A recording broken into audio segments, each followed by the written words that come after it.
Well, we always have Thanksgiving dinner, and I guess probably maybe half or 2/3 of the crowd comes, and they bring all the food. Anyhow, they was there all morning, and we start eating as quick as they bring stuff in, and so I don't know, probably about 2:00, I think they finally sat down and start eating. And so when they got through eating, I went in the Wyoming room there and I laid down. I said, I'll take a little nap here, because I was plumb full. And then I woke up and everybody was gone. And the only reason, I said, I must have been dreaming, But then I looked in the fridge and they'd left me some leftovers. So I know I hadn't missed anything. You think you snored and run them off? Well, I don't know what to run them off, but at least they left some food. That was the main thing. We used to go to Bowman Gray and, watch Billy and Bobby Myers and all the crowd that Pee Wee Jones. And yeah, all them guys that run over there. But as far as a cup race, no. I've never sat in the grandstand.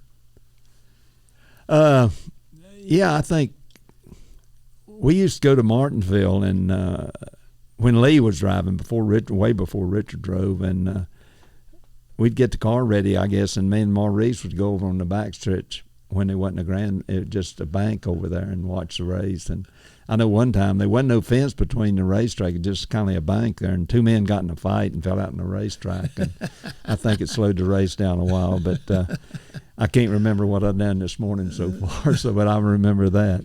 Riverside. I really loved Riverside.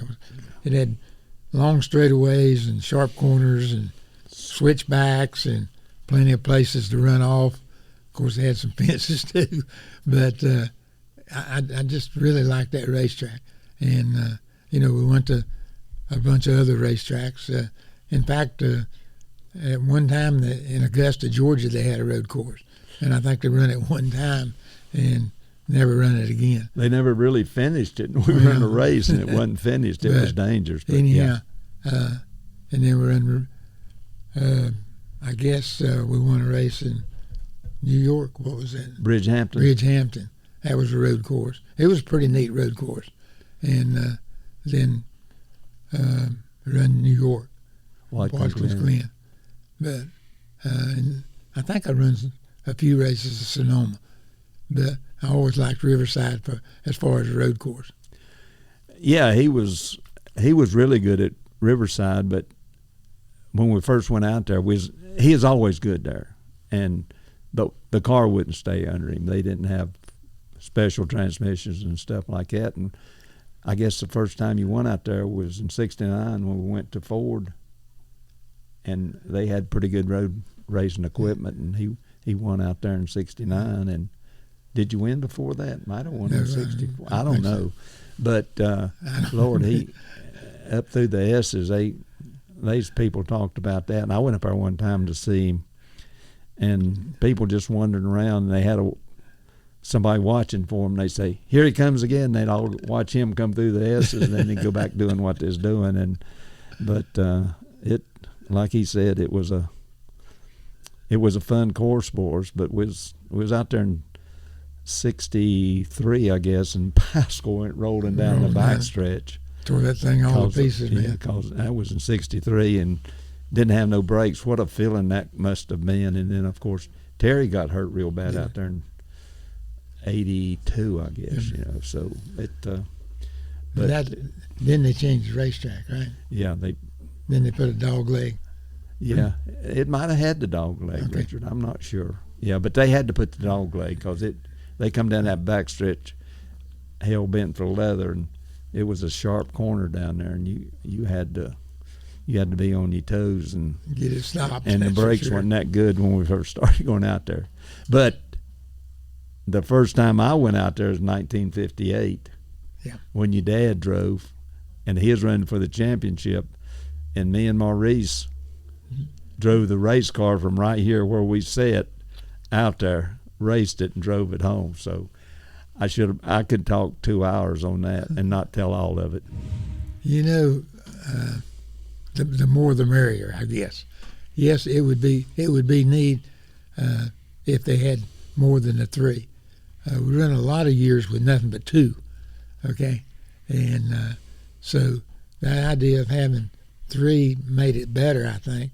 And if you had four or five, competition makes racing that much better.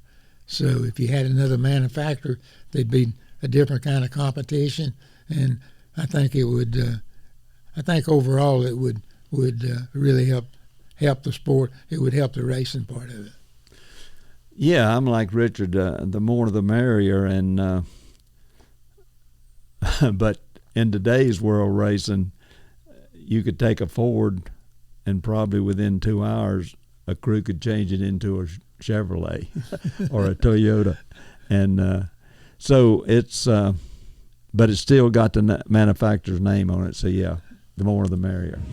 Well, the Cherry Ride is just a bunch of people that's been doing it for years. We get new people coming in every year.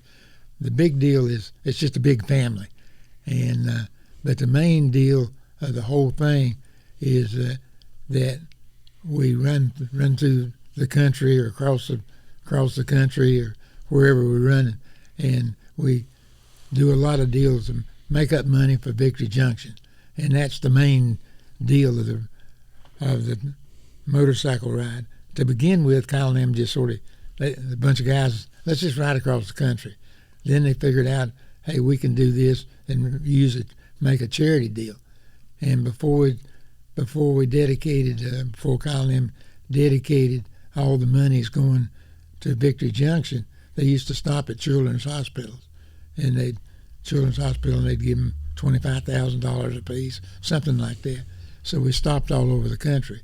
And then now the big deal is the people go, they enjoy it, they don't mind spending the money because they know it's going to go help a kid somewhere at Victory Junction. So that's really what it's all about. Yeah, I've never been on it, and I kind of hate that now. I'm a little bit too old, but Morgan asked me one time to go, and I said, well, get me a limousine and a chauffeur, and I'll be right there, and we'll be ready for it. But it's a good deal, and it ended up this year coming by my house going to Victory Junction, and Kyle said we was out in the yard watching him come by, and Kyle said he hates now he didn't come out in my yard with his motorcycle. You ever drove a motorcycle, Dale? Yeah, Richard gave me a motorcycle one time, and I rode it, and I got a helmet for Mary and everything, and I was doing pretty good, and I was going to learn to ride and better and take Mary on it, and somebody pulled out in front of me, and I went down, skint my butt and everything, so I give all that up. But, yeah, I've had a motorcycle. I used to borrow Richard's, and then he wised up and gave me one. I appreciated that. I put it this way, it's been a transition. Okay. And it was really time for NASCAR and all the manufacturers to go into a new era for NASCAR. And basically that's what they did. NASCAR said, we started with a strictly stock car, and we've modified that thing so many times. There's nothing left for us to modify on it. So they just sat down and came up with a whole new plan. So now it's not a stock car in any way. It's a NASCAR car. And everybody's got the same suspensions, the same car. They just put different bodies and different motors on the same chassis. So everybody's got the same advantage or disadvantage. And so, I don't see anybody or any team that's really figured the whole situation out. Because you got this guy that runs off and leaves everybody one week, and then he's running 15th the next week. So every once in a while somebody hits it. But you don't ever see 3 or 4 people hitting it at the same time. Yeah, NASCAR's, when we go back and look at old pictures and everything, we see, me and Richard, at one time they made us run door handles, even though the doors didn't have to open and all kind of stuff like that. And they were stock cars, and they, had, 3 or 4 different manufacturers. But NASCAR it's got so involved in it and everything, they've made a race car, and everybody's got roughly the same. But a lot of it, Richard, came along for safety part of it. Well, that was one of the big deals too. what can we do to make the car safer? So now that they've got the cars, they made them too safe. They made the cars so safe, it started hurting the drivers when they crashed. So now they've started softening up the chassis and on the car so that the driver doesn't take the full blame. So the cars are so much safer now than they were 10 years ago. So it's a whole new ball game.